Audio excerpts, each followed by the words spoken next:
My name is Calvin Dyson. I'm a Bond tuber who occasionally branches out into other aspects of spy media. Today, thanks to the very good, very kind people who support me on Patreon, people like David L. Work and Charles D. Marsh, I am talking about 2015's The Man from U.N.C.L.E, a movie based on a 60s TV show that I kind of have to hold my hands up and just say, I've never seen the TV show. I think it's important for me to mention this up front, as I know a lot of people watching this channel will be very familiar with the original TV show and might be expecting some comparisons to be made, but honestly, I just haven't seen it beyond the occasional clip or article here and there, and I never quite realised how many Bond connections there are with the show, going all the way back to Fleming himself. It may even be worth covering in a separate video someday, but in the meantime, if you'd like to find out more, I recommend heading to Google for more. There are lots of great articles there about the show, and if I can shout out to any one person in particular, it would be one of my co-podcasters on the James Bond and Friends podcast, Bill Koenig, who is a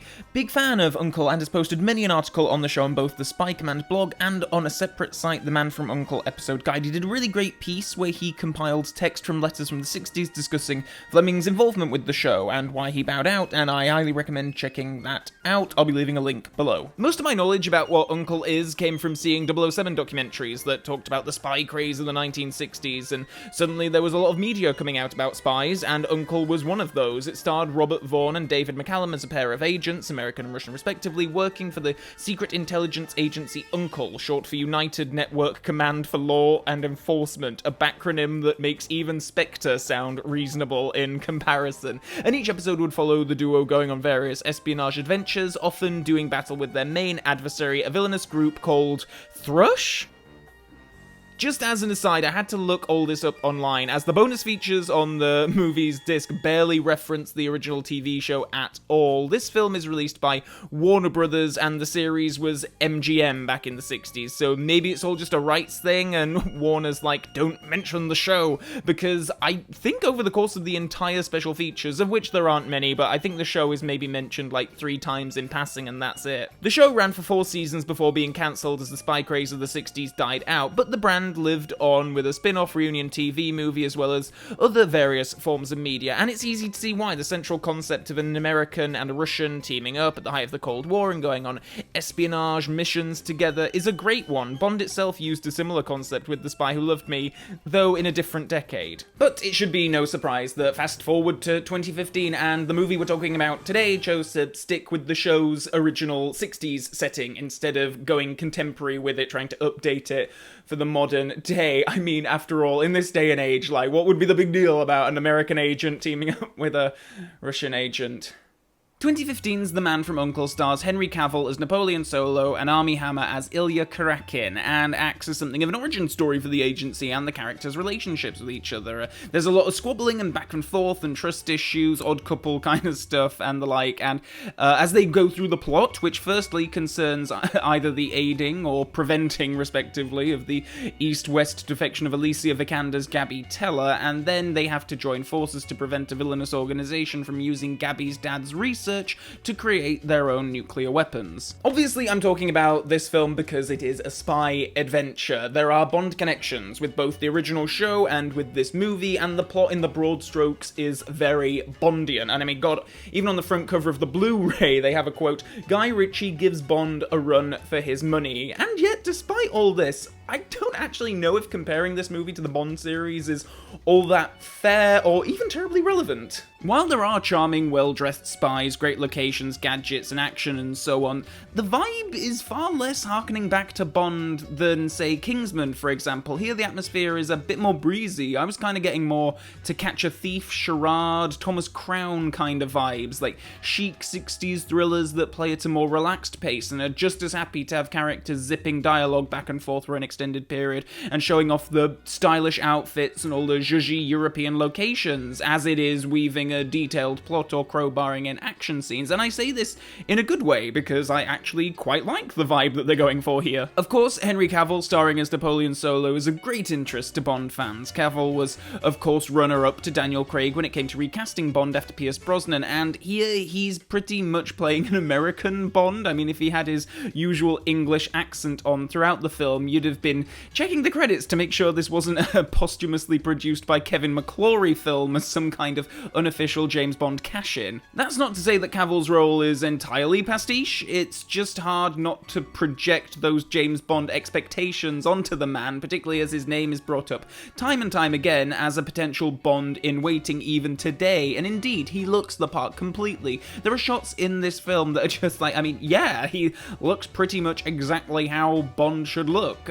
Just as a sidebar though, Cavill has never been a personal favourite of mine to take over as Bond, and I think it's precisely because he is such a kind of on-the-nose choice for Bond as an actor. He's just sort of like textbook look of Bond, and I know that people have that same reaction to Pierce Brosnan, a Bond that I really like, so I understand why people would like Cavill in the part, and I think he's good, but I'm just never surprised by any of his choices as an actor. He plays it straight down the line, and well, I think, but I guess I just don't get much personality from him, and I'm used to Bond actors bringing a lot of their own personality to the part. But nonetheless, he remains a popular choice amongst Bond fans, and if you're one of those people who thinks he'd do a really good job as Bond, then definitely check this movie out. It's worth checking out for his performance alone. Cavill, Hammer, and Vikander make for a really fun lead trio. I like all these actors in different ways, and they have some nice moments to spar off of each other and such. However, I am far more interested in the villainous Victoria, played by Elizabeth Debicki, who is a really fun antagonist and quite different to what I'm used to with these kinds of spy films. She's this super chic, stylish Euro model type, and she just slinks around sets like some kind of cat snake. I think she's fantastic, and I'm always talking about how I'd like to see more female villains in Bond films, and I found Victoria to be a really fun way of doing that in a spy adventure. And Jared Harris and Hugh Grant pop up in supporting roles too, both actors I'm big fan of. So in terms of cast, this gets a really big thumbs up from me. My affinity for the cast goes a long way to make up for the fact that the action throughout the film is rather tepid, and I'm fine with it, I guess. Like I say, they're hardly targeting the adrenaline junkies with this film, but at the same time, they sort of skirt the line of doing something fun and action-packed every once in a while, but they really do pull their punches. There's a boat sequence that makes the car chase from Spectre look fast-paced, and other bits of action are hampered by some video game quality CGI. Kingsman was released in the same year, and it shared a similar problem for me with the action scenes, and I understand it's a way for these, lower budget action films in the grand scheme of things to show a grand scale than what they'd normally be able to do with the kind of money that they have available. But there is a lot to be said about doing things for real, and it's one of the main things that I love about Bond action scenes. And here, when it looks like, I feel like I should have a PlayStation controller in my hand and should be deciding where the car goes, it doesn't really work for me. However, this may well be me quibbling, as, like I keep saying, this is not really an action film. It's a breezy modern take on a Euro spy movie, and if you're not going to get much out of the zippy lines and the colourful settings and all of the rich opulence on screen, you're probably not going to enjoy the film all that much. I don't normally associate director Guy Ritchie with films like this, but I think he largely does a good job here. There's some talk in the bonus features about how they didn't set out to try to, spoof or one-up any other existing spy series, obviously Bond. They just kind of wanted to take the material and do it with their own spin on it, and I think they actually did just that. Personally, I had a good time with it, and it's certainly more my cup of tea than Kingsman, for example, and I'd certainly recommend it to anyone looking for a relatively light-hearted spy caper, but going from the box office numbers, it certainly doesn't look like we're going to be getting another one anytime soon. It's the laying the groundwork for hopefully more of these that we can do that people will enjoy. Sorry, Army. I mean, to be fair, I saw this film when it first was out at the cinema. My money contributed to those meager box office numbers. I think that's something of a shame, as I'd have liked to have seen these characters go off on more missions together, and the film certainly ends feeling like it's setting up a series, but maybe this just wasn't a property that people could get excited about at a time when it came, like in 2015 when this came out, we had Kingsman, Mission Impossible 5, and Spectre all vying to be the top spy movie of the year, so maybe this just got lost in the crowd. But then getting lost in the crowd is what a good spy should do, I guess. Or maybe it's because it was just so light and so breezy that it meant that people didn't connect with it, or found it difficult to get too excited about. I guess there is that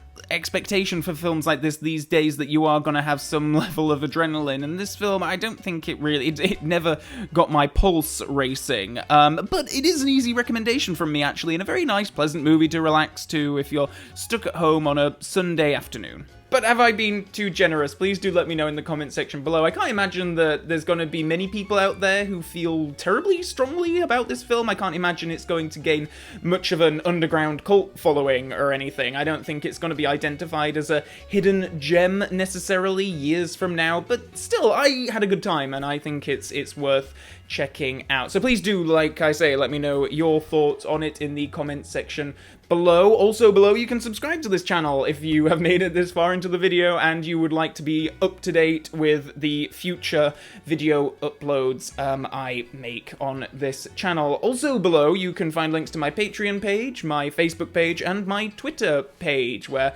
I'm quite active on all three these days, so please do check out those links, and particularly Patreon if you want to have a role in deciding what non-Bond spy movies I cover on this channel in the future. And with all that being said, until next time, spy fans, so long for now.